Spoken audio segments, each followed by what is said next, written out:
Today's episode is a retelling of The Selfish Giant, a classic from Oscar Wilde, one of the world's greatest storytellers. First published in 1888, this beautiful story has touched hearts for generations.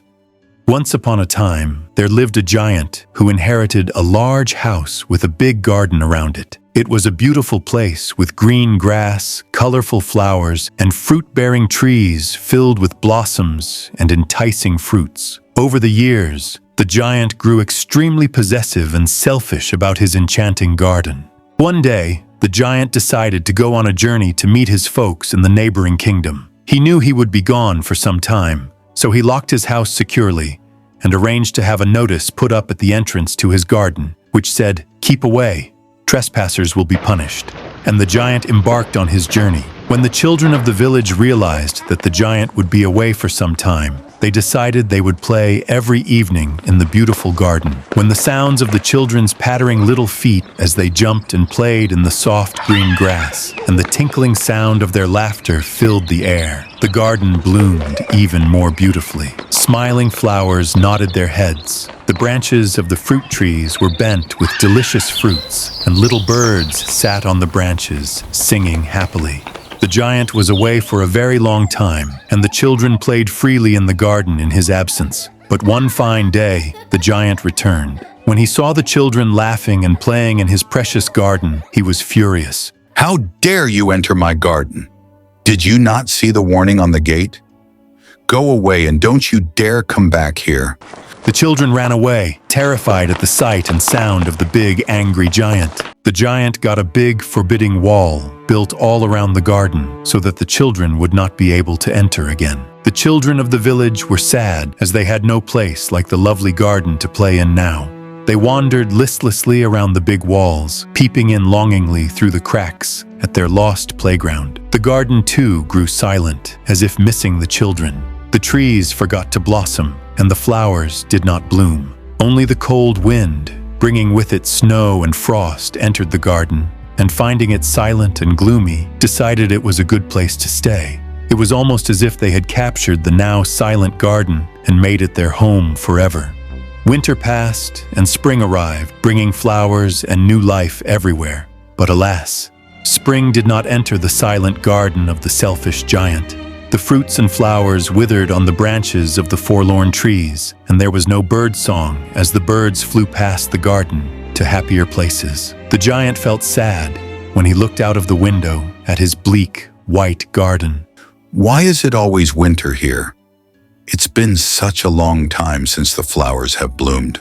One morning, as the giant lay in his bed, he heard the sweet sound of a bird singing. He peeped out from his bedroom window, and lo and behold, his eyes beheld a magical sight. Some children had climbed in through a hole in the wall and were sitting on the branches of a tree, laughing and singing. And wonder of wonders, the giant saw that the trees on which the children sat had burst into blossoms. Colorful flowers were pushing their heads up through the green grass. Birds sat on the branches of the trees where the children sat, singing magical tunes.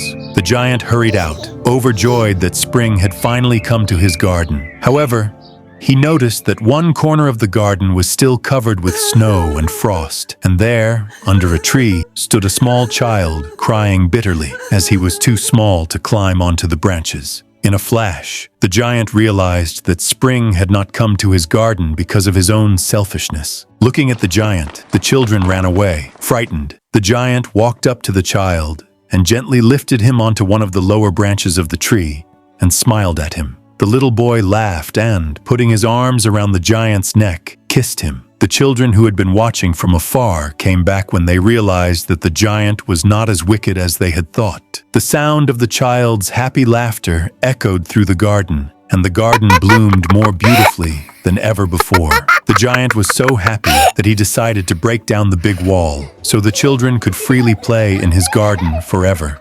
He welcomed them each evening with love and kindness, but he noticed that his little friend was nowhere to be seen. When he asked the other children about him, they said they had never seen the boy and did not know who the giant was talking about. Years passed, and the giant grew old and feeble.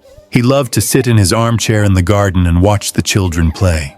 Looking at their happy faces, The giant often thought, "The children are the most beautiful of all the flowers in the garden." One morning, when he looked out of his window, he was delighted to see his friend, the little boy, again, standing under a tree at the far end of his garden.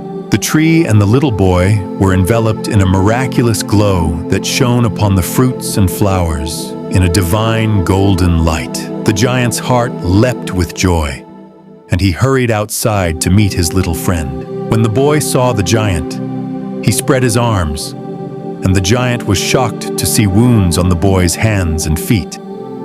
Who has dared to hurt you? Tell me, and I will cast him out of this garden for good. These, my friend, are the wounds of love. Overawed, the giant went down on his knees before him. His voice shook as he spoke. Who are you?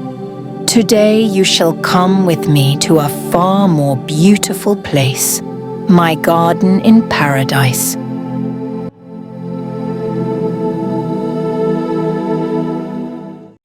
When the children came in the evening to play in the garden, they found the giant lying under the tree, with a peaceful smile on his face, his body covered with white blossoms.